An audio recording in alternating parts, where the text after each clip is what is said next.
simplest form of a fraction. So after today, you are going to always be expected to write your fraction in simplest forms. But what does that mean to be simplest form of a fraction? That means that we are going to factor out, same thing as divide out, all common factors between numerator and denominator. Okay? So whatever's in common, whatever factor, and what's a factor? Factors are things you multiply to get to another one. So here, look at this factors, or fraction of 8/10. What are some factors of 8? Well, we could do 1, we could do 8, we could do 2 or 4, right? Well, down here for 10, what are factors of 10? We have 1, 10, 2, and 5. Did I list anything twice in both of those? 2. I can divide both 8 and 10 by 2. So I'm going to write this as divide by 2 over 2, and that gets me 4 over 5. This is what we call the simplest form. 8/10 and 4/5 are the same amount of pie or pizza or whatever. It's just two different ways to write them. This one had 10 slices, this one had 5, but you still have the same amount. So looking down here at 15 and 10, we have, or 15 and 3, we're still going to look here and say, well, what are the factors? I tend to go and look at the smaller number, 3, and I go, what are my factors of 3? 1 and 3, that's it. That's the only factors. So can I divide 15 by 1 or 3?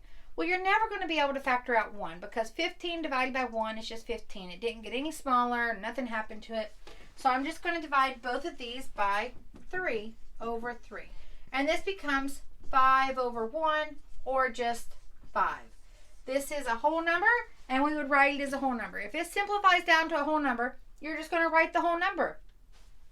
Now you might go, well, that's all fine and dandy, Miss Vilsick. I can see 8/10. That's easy. I can see that, and I can see this one. Well, what about 270 over 114? What if you don't see what's in common, and you're looking at 270 and going, I have no idea what kind of factors are 270, and I have no idea what factors of 114. When you have no idea what they could have in common, you're going to use the factor tree. So I'm going to take 270, and I'm going to use that factor tree, what we learned in that last lesson, and I'm going to start breaking it down to get the prime factors. So what are factors of 27? Oh, I almost gave you the answer. What's the factors of 270? 10 and 27. 10 is 2 and 5. 27 is 3 and 9. And 9 is 3 and 3. So I'm just going to rewrite those factors up there. And see, look, you kind of lose where they are. See how circles come in handy? Circle, circle, circle, circle, circle. So I have 3 3s. I have a 2 and I have a 5.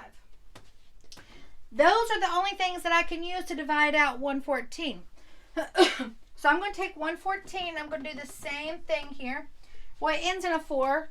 What kind of number is a 4? That's an even number, right? And all even numbers are divisible by 2.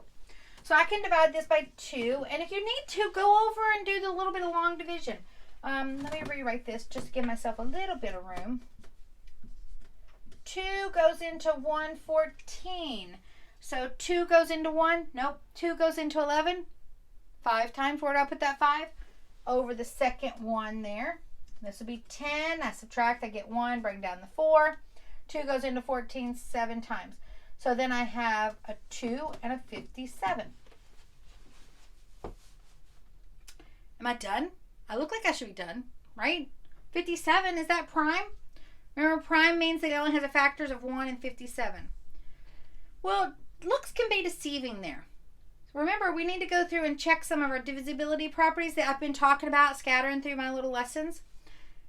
I'm going to look at there and I'm going to say, can I divide by 2? I always start with the smallest one. Can I divide 57 by 2? No, because why? The 7 is not even. It has to end in an even number. The next one was, can it be divided by 3? How we tell if a number can be divided by 3 is we add the digits. 5 plus 7. What's 5 plus 7? 12. 12 is divisible by 3, therefore 57 is divisible by 3. So I know, because 5 plus 7 is 12, that I can divide this by 3. So I'm going to come over here and go 3 into 57. That'd be 1, 3, 27. 3 times 9 is 27. Now I have 3 and 19. 19 is prime. I know that it's prime, but also because it's not divisible by 2, not divisible by 3, because 9 plus 1 is 8. Can't divide it. So this will be 2 times 3 times 19. Okay? So, give you a second. Make sure you wrote that down. And I'm going to erase this so I have more room.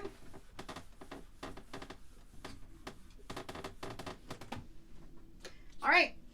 Now, when we get to this, remember, what's the goal? Our goal is to simplify. And to simplify means to take out or divide out any common factors. Over here, we had a common factor of 2 and 2. Down here, we had a common factor of 3 and 3. So, do we have anything in common between that numerator and denominator? I have a 3 here. Do I have any 3's in the denominator? I can factor this out because what is 3 over 3? 3 over 3 is just 1. So that went away. It went to 1. So I have a 2 down here in this denominator, and I have a 2 in the numerator. So I can cross them out, but what's really happening is 2 over 2 is equal to just 1. So now what's left, I don't have anything else in common. I got to multiply what's left. So 3 times 3 is 6, is not 6, it's 9. 3 times 3 is 9. 9 times 5 is 45 over 19.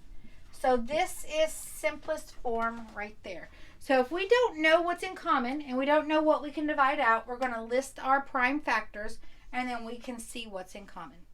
Okay, go try some and contact me if you need some help.